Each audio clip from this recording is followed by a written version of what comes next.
A Rádio Bom Jesus AM apresenta Ponto Facultativo, com o professor Wagner Fontinelli Pessoa.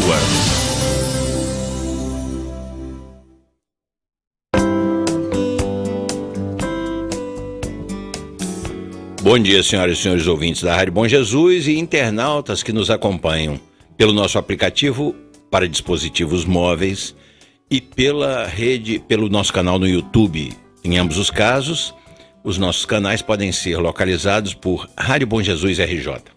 A questão escolhida para hoje é a seguinte: essa reforma política que os parlamentares se esforçam para aprovar tem o propósito de melhorar o nosso sistema eleitoral ou garantir os interesses deles próprios?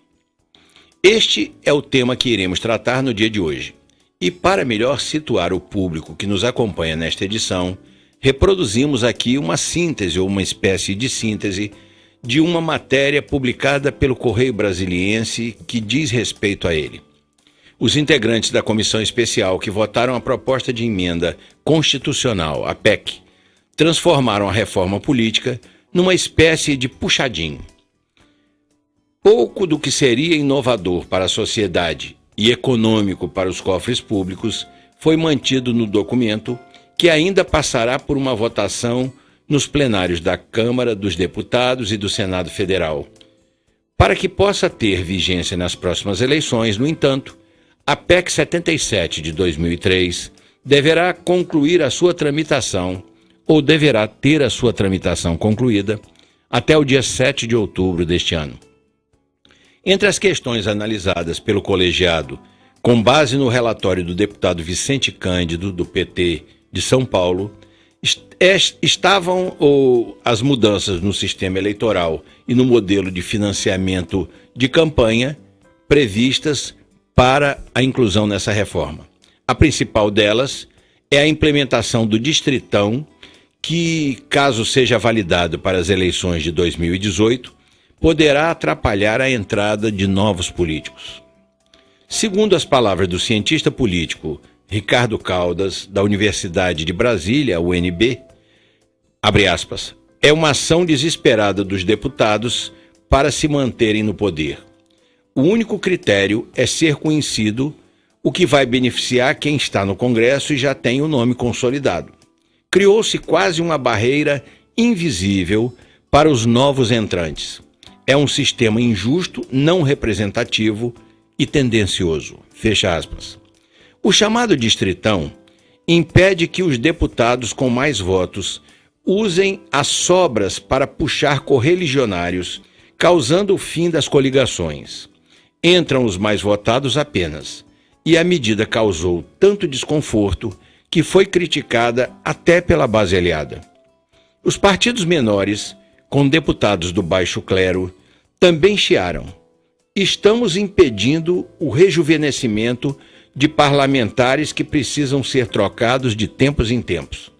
O nosso sistema precisa melhorar, mas esse não é o caminho, acredita o vice-líder do governo, Marcelo Aro, do PHS de Minas Gerais. Embora concorde que a proposta não é a mais sustentável, o deputado Marcos Peçanha, do PSDB de Minas Gerais, pontuou que é menos pior do que o sistema atual. Ele lembrou que o sistema proporcional, como é hoje, só existe no Brasil.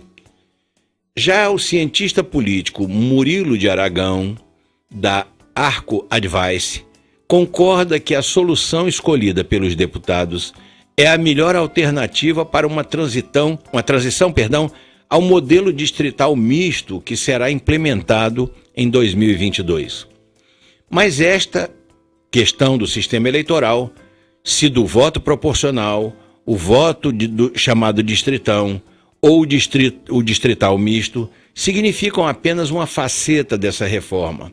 Além dela, porém, existem outros aspectos que sugerem a possibilidade de uma ou várias quedas de braço até que a PEC seja admitida como emenda constitucional. E quais seriam as outras questões envolvidas nessa reforma? Uma é a do Fundo Público de Campanha.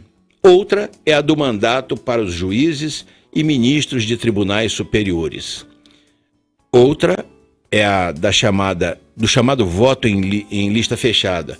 Enfim, alguns aspectos da proposta que haverão de produzir debates acalorados e criar dificuldades nas relações entre os poderes da República para sua aprovação.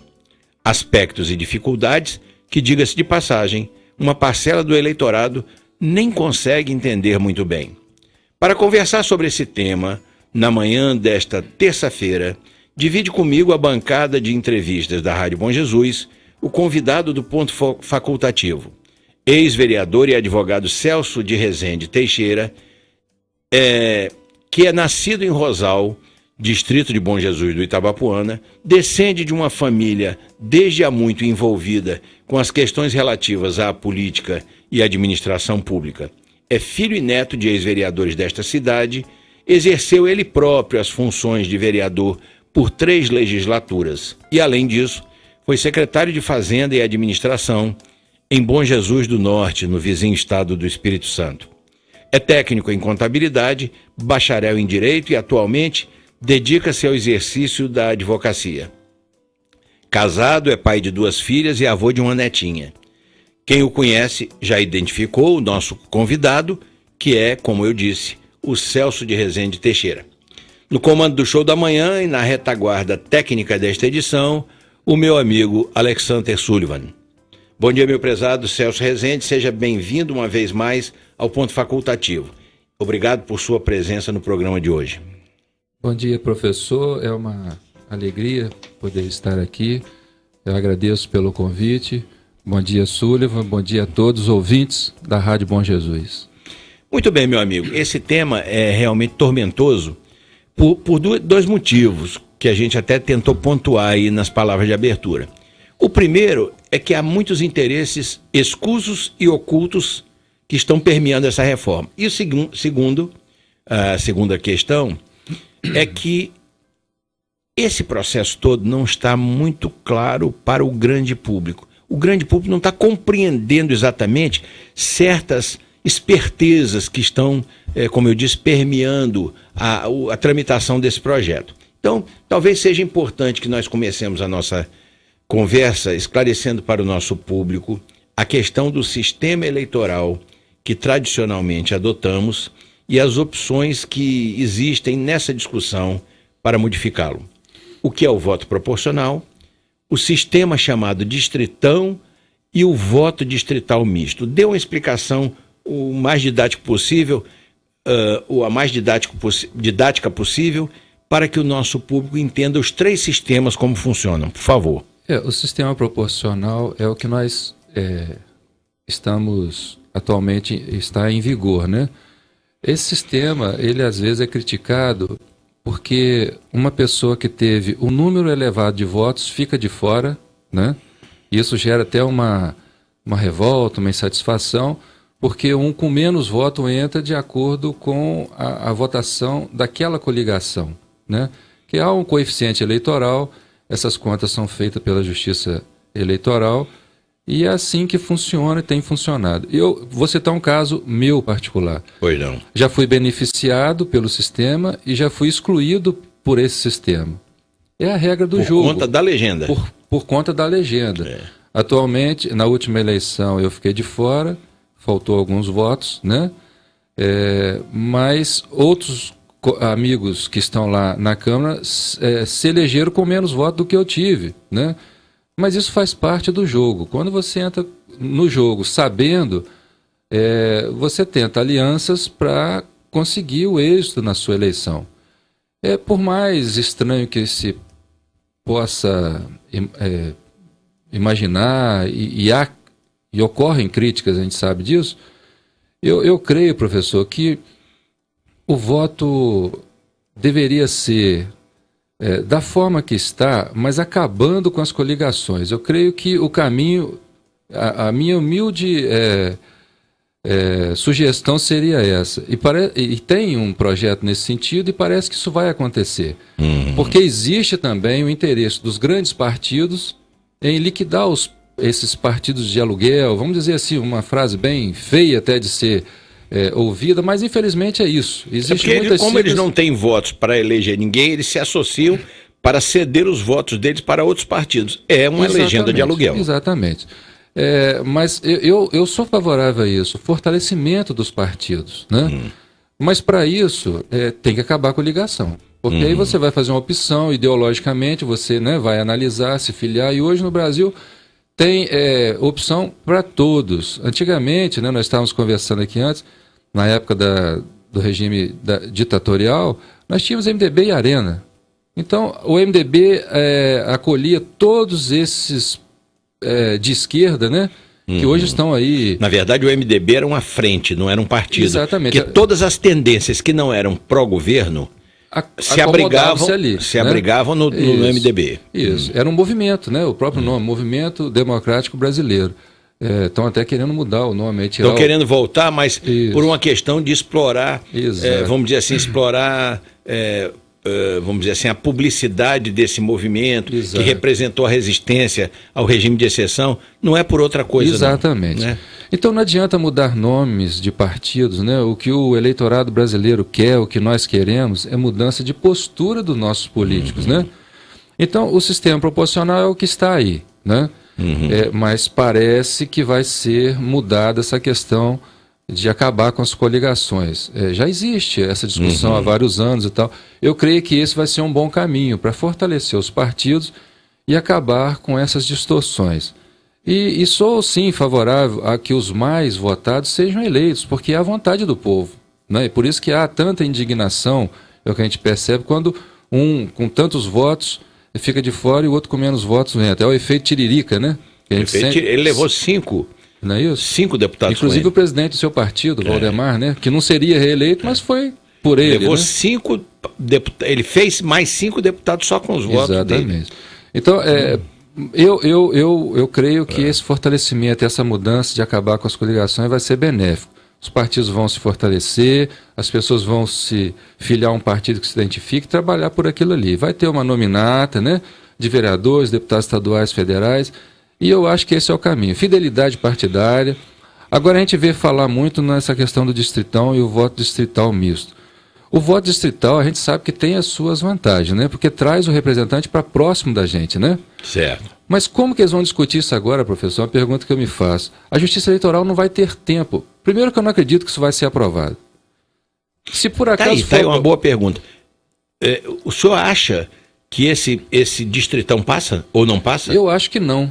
Eu acho que não passa, mas vamos imaginar que passe. A Justiça Eleitoral não vai ter tempo hábil para implementar essa questão de dividir os distritos, porque aí passa, não vai ser por município, por estado, né? Vai ser uma redivisão nacional. Já imaginou a confusão que isso vai dar?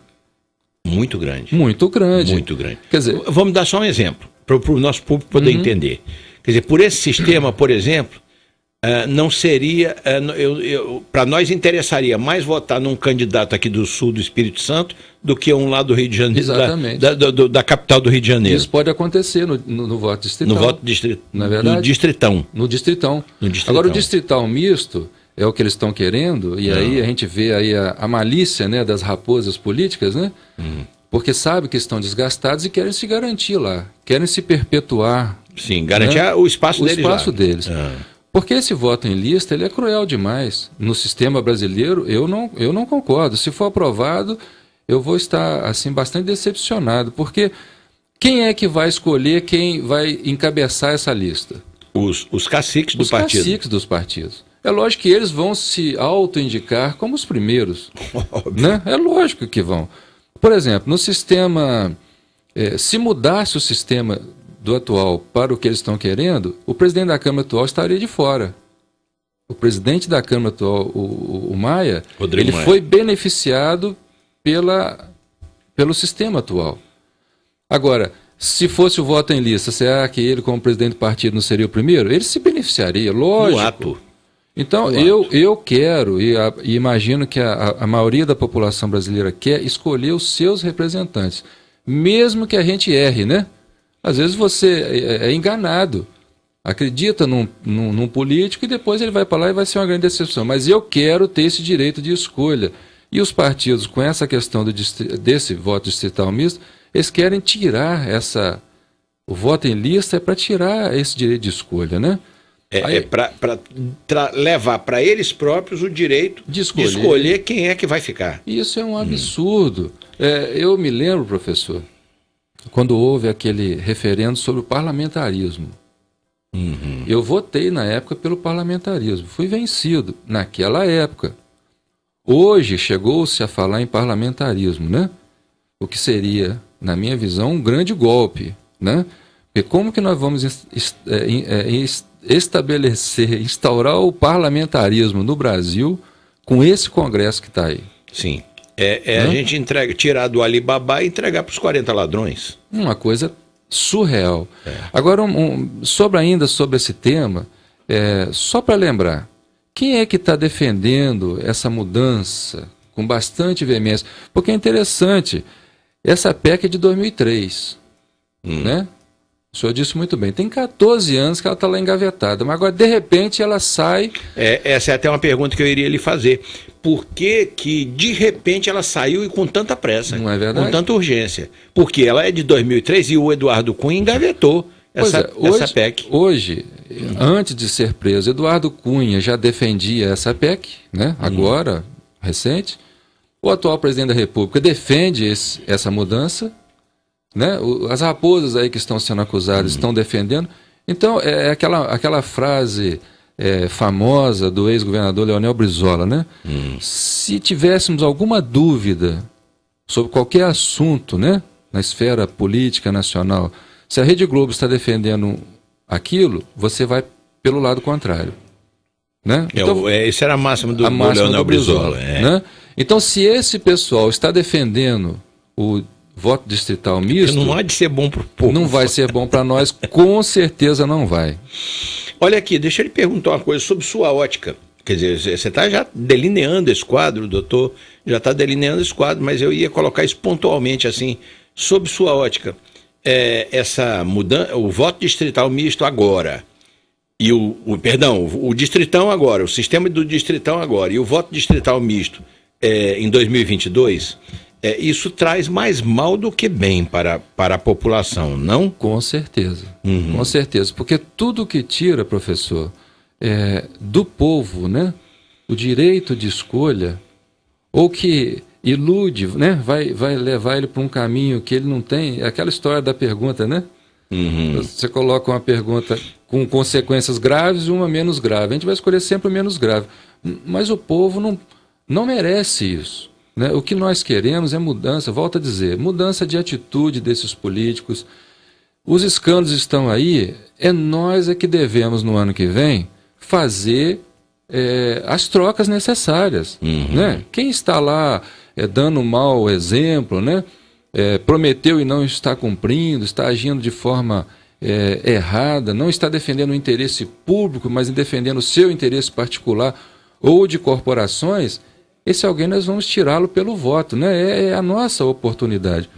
Então, apesar de toda a deficiência, vamos dizer assim, do modelo atual, eu acho que ainda deveria permanecer, deveria haver uma grande discussão nacional, né? Nada. Ao contrário do que disse lá o deputado lá em Minas Gerais, ele dizia que esse sistema é menos ruim do que o que está aí. Eu não concordo.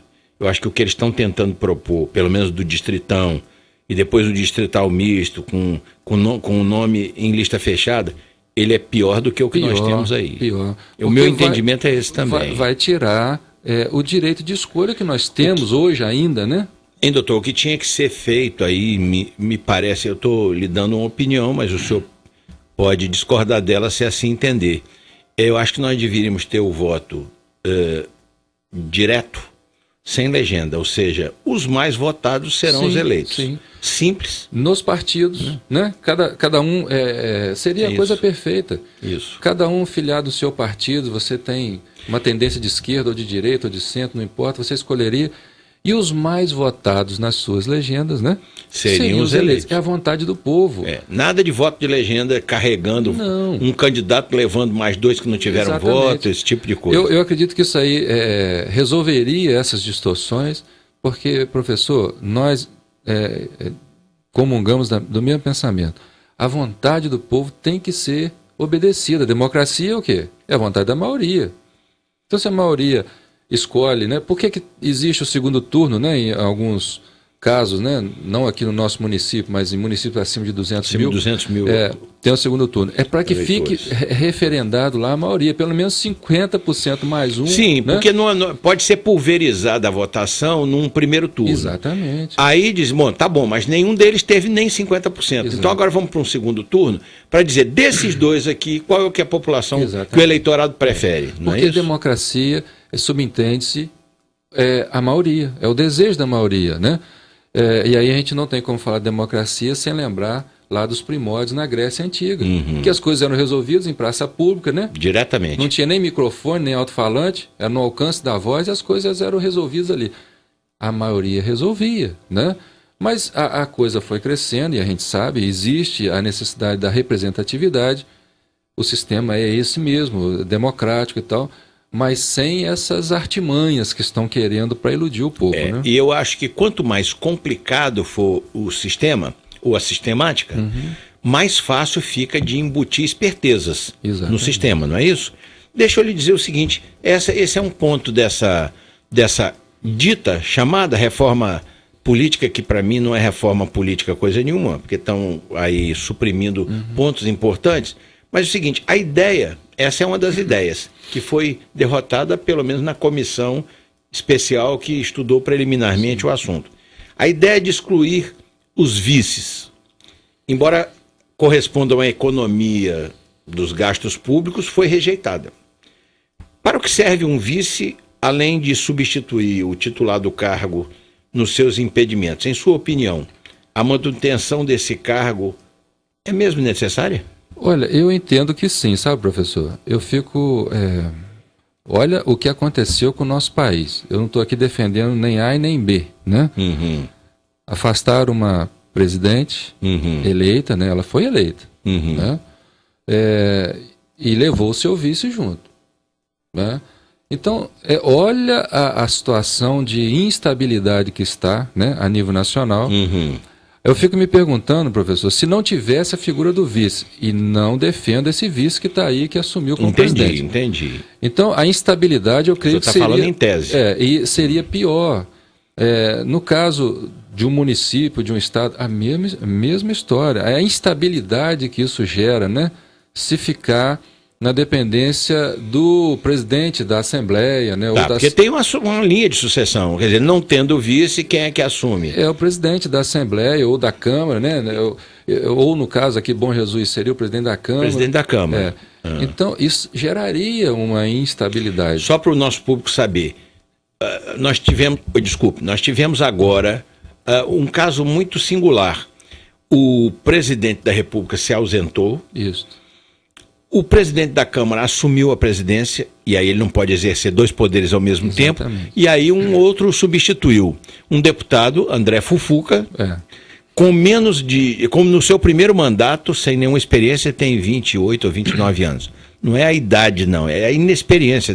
Eu estou me referindo à inexperiência. Como é o critério se o presidente do Legislativo, no caso do município, o presidente da Câmara, o presidente da Assembleia Legislativa no caso do Estado e o presidente da Câmara Federal no caso da União. Se ele está impedido porque está, por exemplo, deslocado para outra função, que foi o caso, qual é o critério para o outro que vai assumir aquele poder interinamente? Veja bem, o Maia assumiu a presidência, o primeiro vice viajou com o presidente, né? Aí sobrou para o Fufuca, mas poderia ser o Severino, já imaginou? Vamos trazer um pouquinho lá atrás, né? Então, quando se faz as montagens, né, os acordos... É pela mesa diretora. Pela mesa. Pela ordem da mesa diretora. Imagina só o Severino, né, que hoje está fora lá, né? Nem sei o que... Mas a gente lembra desse passado. Imagina o Eduardo Cunha, presidente da República, né? Que poderia ser ele hoje, né? Se ele estivesse lá. Poderia. Então, a figura do vice... Eu acho importantíssimo, sabe, professor? Às vezes a gente pensa, mas seria um dinheiro economizado. Mas o vice, ele pode contribuir para a administração. Vou citar. Tínhamos o vice José Alencar, né, do ex-presidente Lula. Um empresário bem-sucedido e que teve um papel importantíssimo, né, na interlocução com os empresários, com ele deu realmente a sua contribuição como vice. Não era um vice que ficava decorativo. Alguns ficam e outros não, né? Alguns ficam.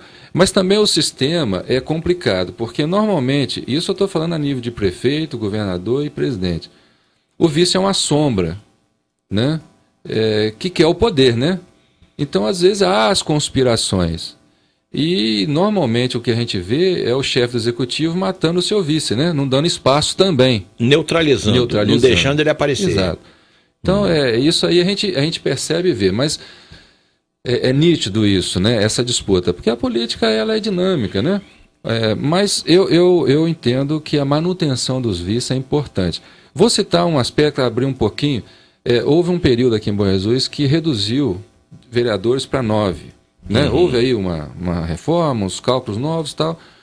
Hoje são 13, mas já foram 15 no passado. Aí as pessoas pensam, mas se fosse 9, economizaria. Seria econômico para o município. Não é verdade.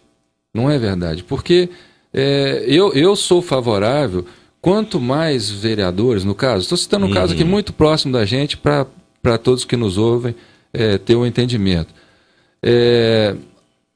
Existe uma representatividade maior. Quanto mais se encolhe, né, no caso das câmaras, se restringe essa mais se restringe e mais facilita, né, que a população veja o que não quer ver.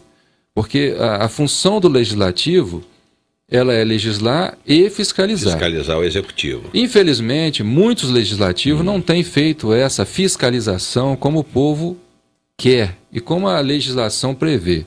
Infelizmente, né, professor? Infelizmente. E muitas das vezes entende-se como inimigo, né? Adversário. Não.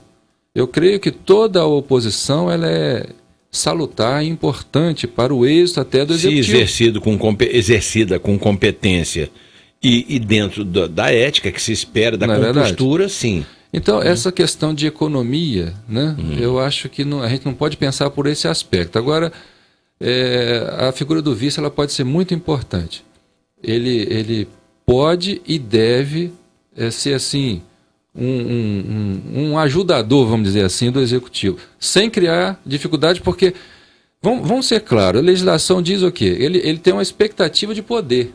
Mas ele não tem uma função definida para trabalhar. Ele não é um secretário, mas ele pode ser. Há casos em que o governador, por exemplo, designa ou nomeia o seu vice para uma secretaria. Exatamente. Também. Ele exerce cumulativamente as ele funções. Não vai... Aí seria, olha só, essa é uma jogada inteligente. Ele vai ter uma função administrativa e não vai receber duplamente. Ele vai receber... Aí seria uma economia. Uma economia, né? Agora, no caso brasileiro, por exemplo, atual, o vice também, de certa forma, ele tá com, vamos dizer, fazendo um duplo papel. O papel de ocupante do Palácio do Jaburu e o papel de ocupante do Palácio Alvorada. Ele dobrou a despesa com um presidente só, né? Isso. Gosta de uma mordomia, né? Vamos fazer um intervalo e voltamos já para continuar a nossa conversa. A Rádio Bom Jesus AM está apresentando Ponto Facultativo com o professor Wagner Fontinelli Pessoa. Voltamos a apresentar Ponto Facultativo com o professor Wagner Fontinelli Pessoa.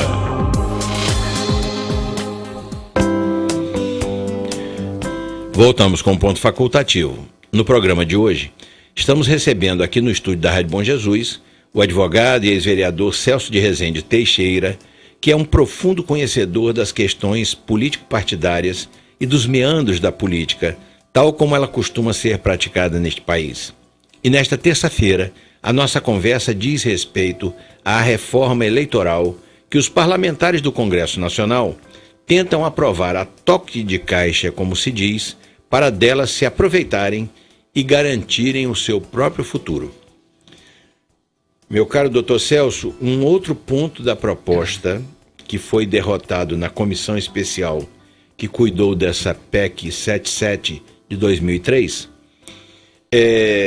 que cuidou preliminarmente dessa proposta, foi aquele que dizia respeito à instituição de mandatos a membros dos tribunais superiores, ou seja, pela proposta original, os membros dos tribunais superiores também teriam mandato, não seriam vitalícios, né?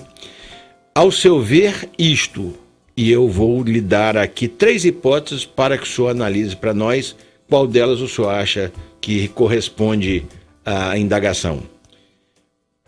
Estabeleceria esse ponto, se aprovado, estabeleceria um balizamento para que os magistrados, sobretudo os das cortes superiores, exercessem o seu papel sem a arrogância e os excessos que vemos tantas vezes serem cometidas pelos membros desses poderes, limitaria a independência desses juízes ou ministros para decidir ou sentenciar em determinados processos, ou transformaria os julgadores em reféns dos políticos e legisladores? Eu fico assim muito preocupado, professor, com essa questão. A justiça ela tem que ser inatacável, né? Alguns excessos que nós temos visto aí, né, por parte de alguns membros do judiciário, certamente seriam limitados, né, com essa decisão. Mas fico muito receoso de também se tornarem reféns, né? Eu fico... A questão da realidade brasileira é um negócio que a gente fica assim, às vezes, amarrado até em opinar o que seria melhor, né? Eu entendo que esses tribunais deveriam ser, não por indicação política, não. Por concurso. Por concurso, carreira, pelo menos promoção, isso, né? Quando se parte para esses arranjos políticos, né? Nós temos visto aí. No que resulta, né? A última indicação do Procurador-Geral da República. Tradicionalmente, o presidente atual quebrou a tradição de escolher o primeiro da lista, né? Ele quebrou. Por quê? Não deveria ser assim. Se o que tem sido feito até agora é o parâmetro para as decisões dos presidentes anteriores, dos ex-presidentes, por que mudou?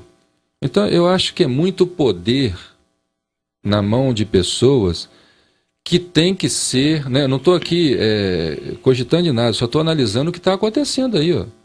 Brasília de ontem para hoje está fervendo, né?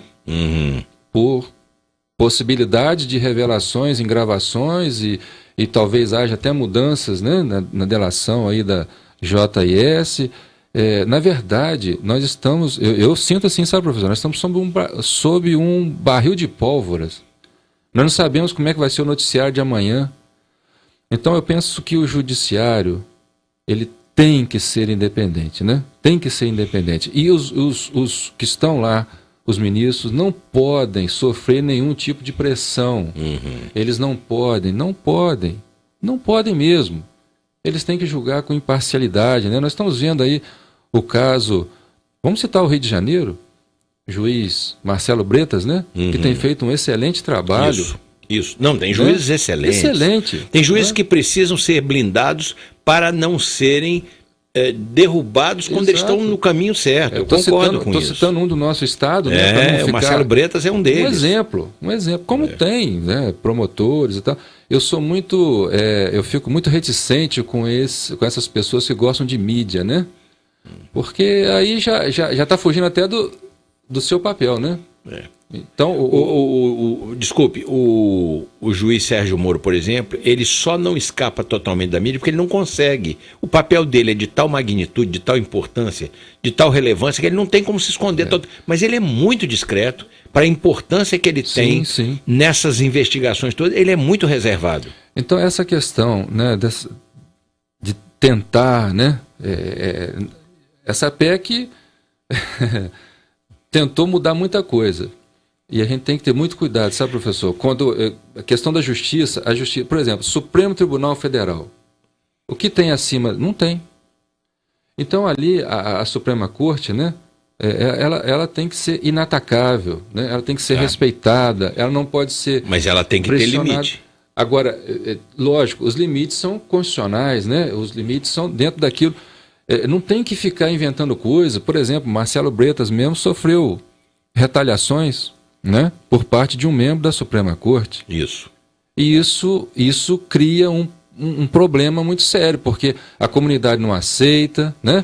É visível... Mas esse membro da Corte Superior que retaliou, que depreciou, que afrontou o juiz Marcelo Bretas, ele não se subsume, ele não se submete às próprias regras constitucionais. Ele fala e opina fora dos autos, ele agride a membros da magistratura e do Ministério Público sem nenhum constrangimento, sem nenhuma noção de ética, ou seja, esses limites constitucionais, doutor Celso, eles não estão funcionando para ele. Pois é, agora tem meios disso parar, né? Só que é um preso ao outro, né?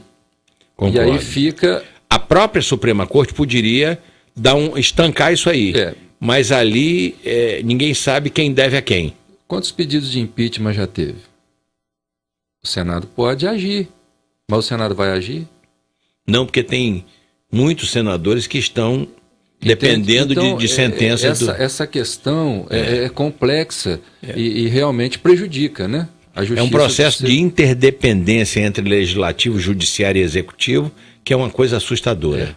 E isso não faz bem para a democracia, não. Doutor, deixa eu lhe dizer o seguinte, tá bom, vamos garantir vamos dizer assim, a segurança dos juízes para decidirem, para sentenciarem. Exatamente. Mas a questão, nós não estamos falando aí, por exemplo, mas a questão do mandato, quer dizer, o sujeito é vitalício. Ele sabe que ele pode ser, inclusive, juízes que foram apanhados cometendo crimes. O sujeito eles aposentam ele compulsoriamente, mas ele continua recebendo tudo, as vantagens e tal. Não deveria haver um mandato, isso pelo menos para isso, não? Isso é uma distorção e isso revolta, né? Quer dizer, Sim. Que punição é essa de aposentar, né? Um funcionário do executivo, funcionário público, se ele for apanhado num deslize, sofreu um processo administrativo, um inquérito administrativo, um processo administrativo, primeiro a sindicância, depois o inquérito, e for condenado, ele é demitido a bem do serviço público sem direito a nada. Exatamente. Por que do Poder Judiciário não é a mesma coisa? Infelizmente, o Poder Judiciário, a impressão que a gente tem, e é o que a gente está vendo, é como se fosse uma casta superior, né? É uma casta. Então, isso não pode acontecer, porque ninguém pode estar acima da lei. Se cometeu um deslize, né, um crime, foi apurado, tinha que perder. Claro, perdeu o cargo. Claro, perdeu o cargo. Como é com o executivo. Com todo mundo. Então, veja bem, quando eu fui vereador por 3 mandatos, e a gente tem muita preocupação em fazer a coisa com correção. E deve ser, o homem público tem que ter essa preocupação. Não vou dizer que todas as minhas decisões foram acertadas, mas a gente tem que estar lutando para fazer o certo de acordo com a legislação, com a lei. Uma coisa é fazer uma opção errada, na hora de votar, na hora de apoiar um projeto. A outra coisa é fazer aquilo mal intencionado. Exatamente. São coisas diferentes. A mídia está aí, as redes sociais estão aí, são livres, né? Então isso é muito bom, que dá publicidade. Antes o que ficava escondido não fica mais. E eu concordo plenamente com o professor. No caso de aposentadoria por erros de magistrados, eu sou totalmente contra, como a maioria da população brasileira, se não na sua totalidade. Vê o seguinte, né? Existe a possibilidade de cassação para um parlamentar que se desviou no caminho.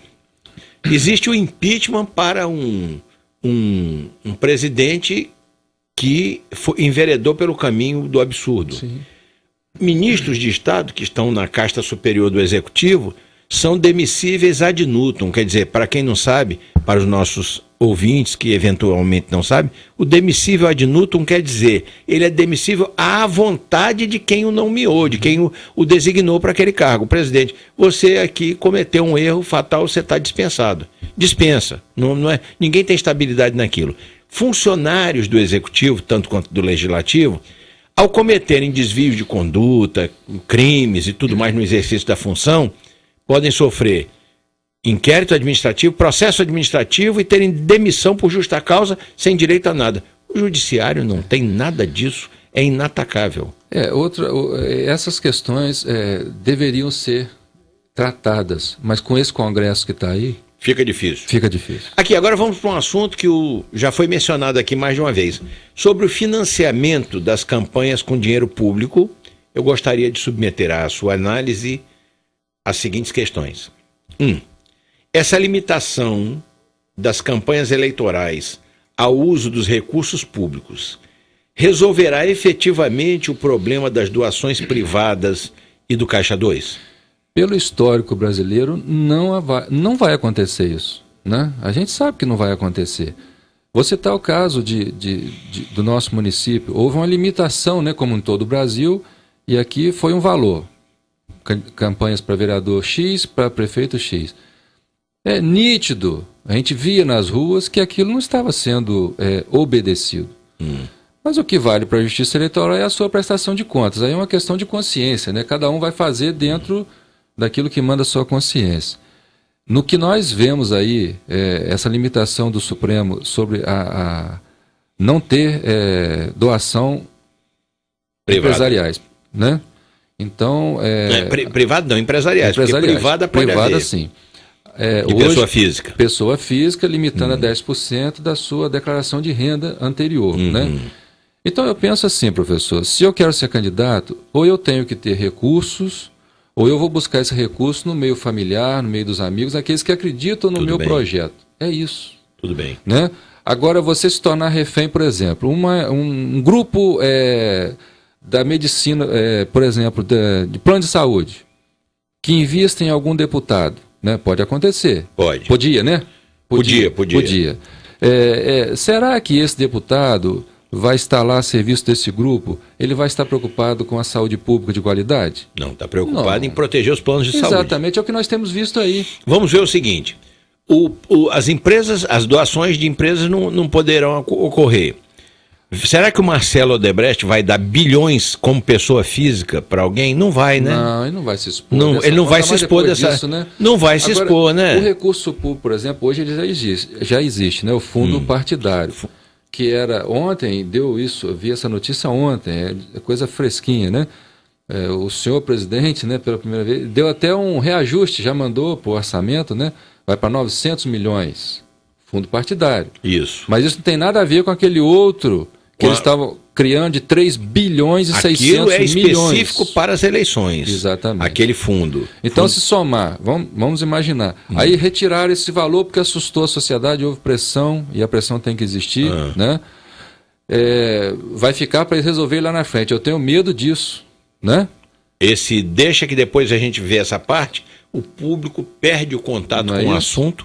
E aí a bandalha vai comer solta. Então, de fato, já existe um financiamento público de 900, hoje é 800, vai passar para 900 ou mais, né? Porque vai votar, eles podem aumentar isso. O financiamento público de campanhas já existe, né? O recurso. Só que os partidos, os candidatos, não se limitam ao que já existe. Porque as campanhas se tornaram absurdamente caras. Eu estava ouvindo há umas semanas um comentário de um comentarista que é bem respeitado no Brasil inteiro, que é o Ricardo Boechat. E ele disse o seguinte: hoje em dia não se analisa mais os méritos dos candidatos. Hoje em dia o que se analisa é a competência dos marqueteiros. Exatamente. Né? E olha o que levou os marqueteiros, né? Nós estamos aí, ó. Estão todos envolvidos com esse tipo de falcatrua. Outra coisa que eu queria lhe perguntar dentro desse tópico é o seguinte: uma coisa, se vai acabar, que foi respondido, não vai acabar, obviamente, com os desvios aí. A segunda é o seguinte: sob sua ótica, é justo que o contribuinte deva arcar com o custo das campanhas milionárias porque alguém, pessoas ou agremiações partidárias, resolve fazer uma carreira na política? Eu não acho justo, professor, mesmo porque ontem foi anunciado, e a imprensa está de olho, né? Vai aumentar o fundo partidário e diminuir verbas importantes de outros setores. Não, e aí tem uma coisa chocante, uma coisa assim, absolutamente revoltante. Enquanto o governo libera emendas parlamentares, o executivo, emendas parlamentares para poder acomodar interesses na base, com a base, sua base no Congresso. e aumenta o fundo partidário também de forma absurda, aquele ministro que só fala com um ovo na boca, fala o tempo todo em aumento de impostos para a população. É um desrespeito, é um desacato. E aquele ministro era o diretor financeiro do grupo JBS que está envolvido nesses cantores, mas ele não sabia também. Sim. Não, né? Esse homem da reforma da Previdência, que aumenta a idade, diminui o benefício e tudo mais, é um homem que tem uma aposentadoria pelo Banco de Boston de quase R$200 mil ou R$200 mil. Ele está tranquilo, né? Ele pode arrebentar com a vida do trabalhador, então, pode não? Essa pergunta, eu entendo que é uma injustiça. E volto a dizer, eu sempre busquei, nas minhas candidaturas, com recursos meus, de familiares, né? Pessoas que me ajudaram. Quer doar um santinho, quer doar um adesivo. É sua opção né? como cidadão e como, vamos dizer, no exercício dos seus direitos políticos, querer fazer uma carreira política. O que você não pode é mandar a conta para eu pagar. Eu posso contribuir sendo seu amigo, mas eu não posso receber a conta compulsoriamente. Isso torna as campanhas, inclusive, assim, mais um movimento cívico, né? Você se envolve, né? Porque você quer uma mudança, você quer ver aquela pessoa que você acha que tem condição de estar lá, independente de ter recurso ou não. Quantas pessoas de bem que nós temos aí sem recurso que poderiam estar nas câmaras legislativas fazendo um excelente trabalho, não é verdade? Por exemplo, nos Estados Unidos existe a possibilidade de candidatura avulsa, né? Existe. Às vezes tem 2 candidatos do Republicanos e Democratas, mas tem mais 10 candidatos de partidos. Por que no Brasil nunca se cogitou isso? Claro. E essa candidatura avulsa não estaria dentro dos quadros partidários para fundo partidário, entendeu? O negócio vai muito mais além. Já que o Brasil gosta tanto de imitar os Estados Unidos, por que não imita nas coisas boas, né? Só no que convém, né? Só no que convém, né? Olha aqui, nessa PEC, a 77 de 2003, parece que sobram propostas lesivas ao cidadão contribuinte e faltam medidas que correspondam a uma efetiva reforma política. Qual dessas lacunas lhe parece mais grave? A inexistência de medidas de combate à corrupção ou a falta de equilíbrio na disputa eleitoral? O combate à corrupção hoje eu acho que é unanimidade, né, no país. Por exemplo, eu gostaria de citar algumas coisas que deveria estar numa reforma política, no meu ponto de vista. Voto facultativo. Ninguém fala nisso, o voto é obrigatório. Sim. Parece que nós estamos vivendo no regime dos ayatolás, né? Isso. Somos obrigados. Até a Venezuela tem voto facultativo. Não vamos usar a Venezuela como exemplo de democracia, mas até lá o voto é facultativo. E por que o Brasil insiste nessa questão de voto obrigatório? Existe uma coisa, só fazer um parênteses aqui para explicar para o nosso ouvinte. Existe uma coisa que a gente estuda em direito constitucional, e que o doutor sabe bem, que é o seguinte: a natureza jurídica de uma determinada regra. Qual é a natureza jurídica de um determinado direito? Quando se fala no direito, no voto, disse qual é a natureza jurídica do voto. Aí disse, a natureza jurídica do voto é de um direito e de um dever. Isso é uma contradição em si mesmo.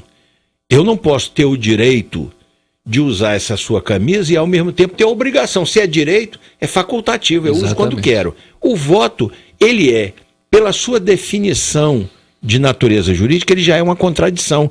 Porque se é um direito, eu exerço se quiser. Se quiser, exatamente. Não é isso? Mas há um temor, né, em mexer nessa em abrir questão. Mão disso. Isso. Por exemplo, o fim do foro privilegiado deveria estar sendo discutido. E o fim do horário obrigatório. Ninguém é obrigado, né?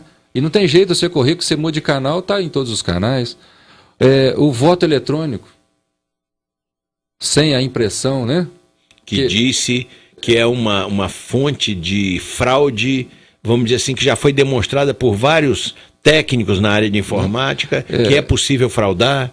Então, temos aí inúmeras sugestões que aconteceriam se fosse discutido abertamente com a sociedade, para fazer uma reforma política que não preocupasse lá com os interesses deles, né?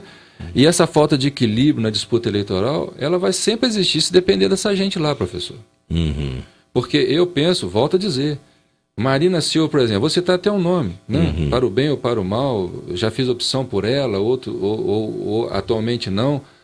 Mas uma pessoa que veio lá dos seringais, né? Que teve uma ascensão, né? Que viveu em orfanatos, né? Mas que teve uma ascensão e chegou a senadora da República. E isso é muito nobre, não é? Com certeza. Então, isso é muito importante, que tenha a opção das pessoas. O próprio ex-presidente Lula, né, como operário, chegou a chefe da nação. Não estou aqui defendendo o nome. Estou entendendo. Eu tenho que separar duas coisas aqui, a propósito do que o doutor está dizendo. Eu acho que o Lula, ele subiu a escadaria e lá de cima ele pulou para o lado errado. Infelizmente, né? Ele, na verdade, ele tem os méritos de ter chegado, de ter subido essa escadaria, mas ele se perdeu no poder. E esse mérito, ele precisa ser dado a qualquer brasileiro, né? Então não pode ter essa questão de voto em lista, né? de questão de recurso, campanha milionária. Eu estou com 56 anos, participei ainda do finalzinho da ditadura militar. Meu pai foi candidato numa época, né? Estávamos comentando aqui antes. Eu saía com um pacote de panfletos em preto e branco, com o nome e número, né, do meu pai, do candidato a prefeito. Era bem assim mesmo. E uma lata de grude, né? De grude que a gente fazia em casa. Era feito em casa. E pregava nos postes, porque podia, hoje não pode. Mas era a nossa campanha, era assim que funcionava. Mas os candidatos também não recebiam dinheiro para fazer campanha de outro jeito. Eram com recursos próprios, né? E o discurso do candidato era tete a tete. Ele ia para um palanque, não era um palanque eletrônico, bem não. Ao estilo grego, né? Ao estilo grego. Bem ia para um próximo. palanque e falava para o povo. E se o povo quisesse vaiar ou gritar alguma coisa, gritava. Exatamente. Né? Hoje e é isso que eu acho que teria que voltar.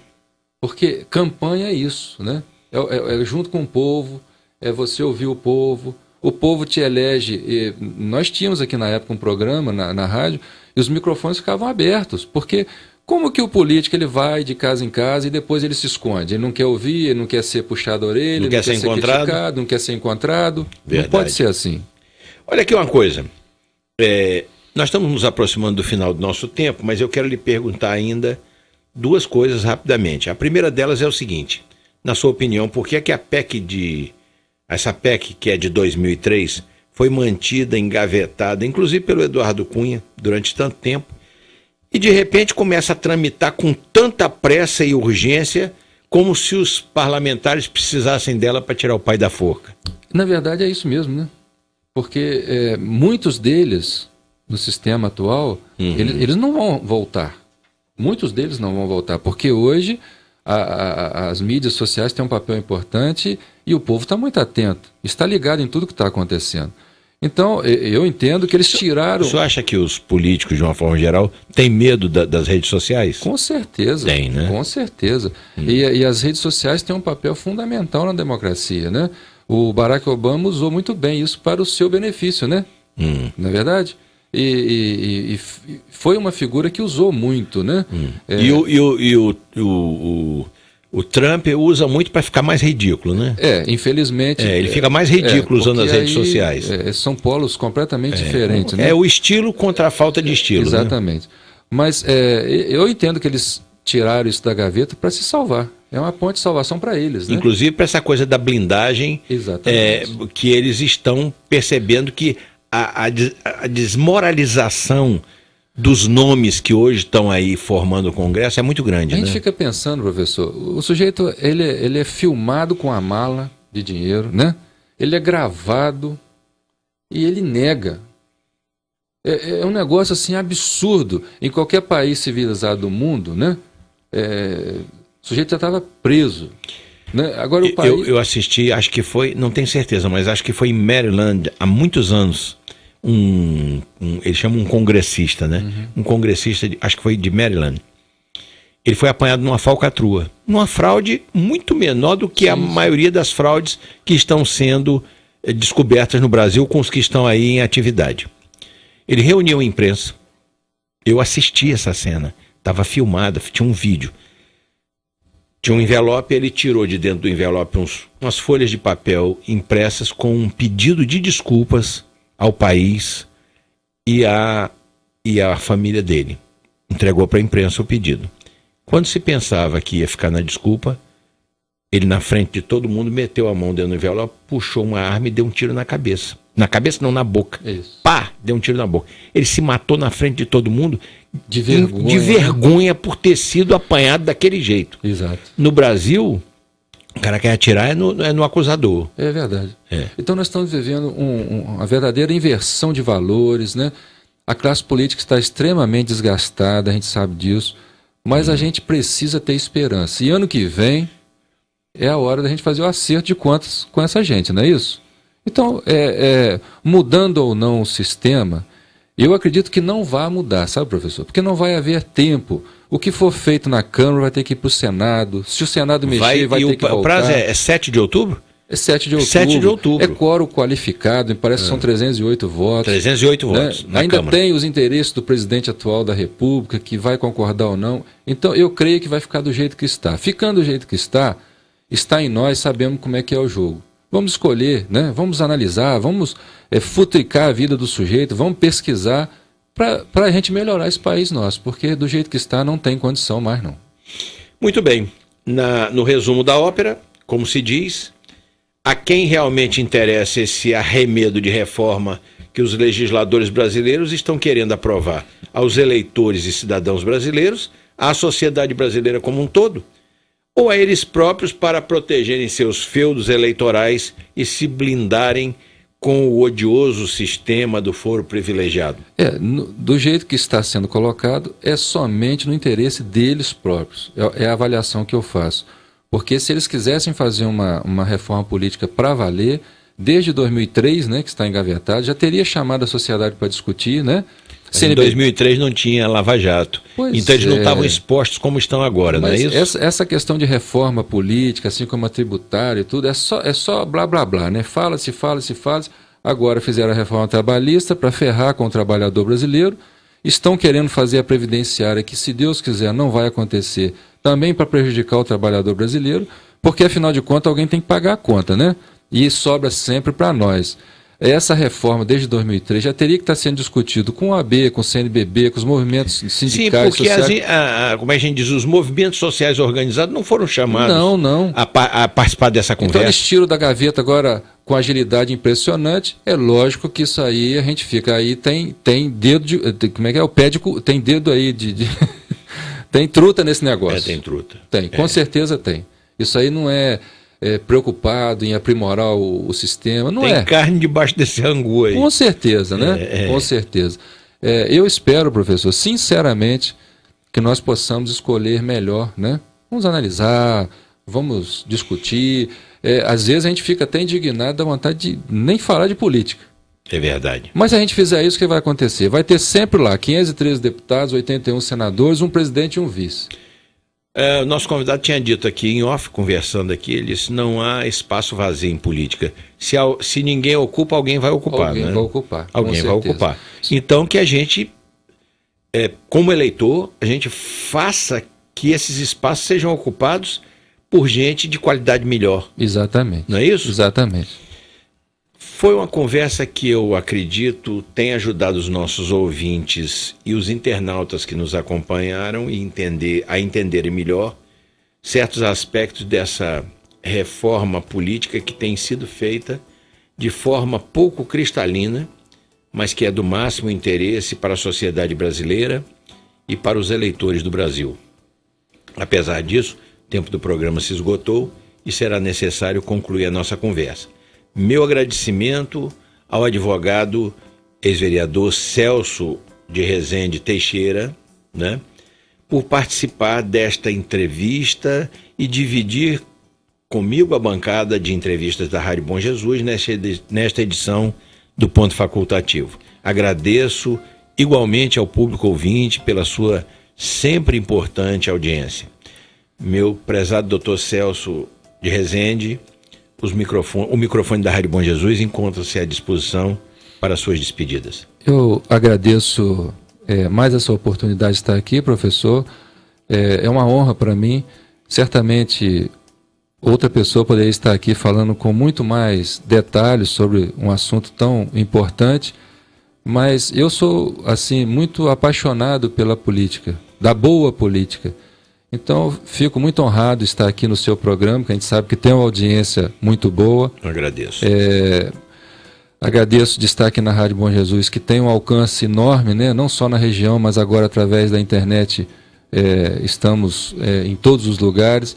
E é sempre uma boa oportunidade de estar aqui dividindo essa bancada com o professor Fontinelli e num assunto tão delicado. Esperamos que dias melhores possam vir, porque o povo brasileiro merece um momento mais de paz, de mais tranquilidade. Chega de escândalo, chega de denúncias. O que a gente quer é um Brasil forte, um Estado forte, um município forte. E isso passa pelos políticos. Não tem jeito. A política está no dia a dia das pessoas. Muito obrigado a toda a equipe da Rádio Bom Jesus. Um abração, professor Fontinelli. Até a próxima, se Deus nos permitir. Eu acho que ele há de permitir sim, porque as nossas conversas aqui, doutor Celso, elas são sempre voltadas para a informação e a contribuição para que o nosso ouvinte, que o nosso eleitor, no caso o nosso eleitor, que eu digo o eleitor que é ouvinte, se conscientize das coisas, porque uma das coisas que mais favorece, no meu modo de entender, ao mal político, é um eleitor sem consciência. Exato. É um eleitor que se leva pela emoção, que se leva por um discurso que ele não é capaz de analisar. É por isso que a presença de pessoas aqui do seu quilate, do seu gabarito, é sempre importante, porque ajuda o eleitor a entender como é que as coisas são. Não é isso? Eu agradeço. Obrigado, um abraço para os parceiros desta emissora e ficam os senhores ouvintes agora com o meu amigo Sullivan no prosseguimento do Show da Manhã. Eu sou Wagner Fontinelli Pessoa e esta é a Rádio Bom Jesus. Até a próxima terça-feira neste mesmo horário e tenham todos uma boa semana. A Rádio Bom Jesus apresentou Programa Ponto Facultativo com o professor Wagner Fontinelli Pessoa.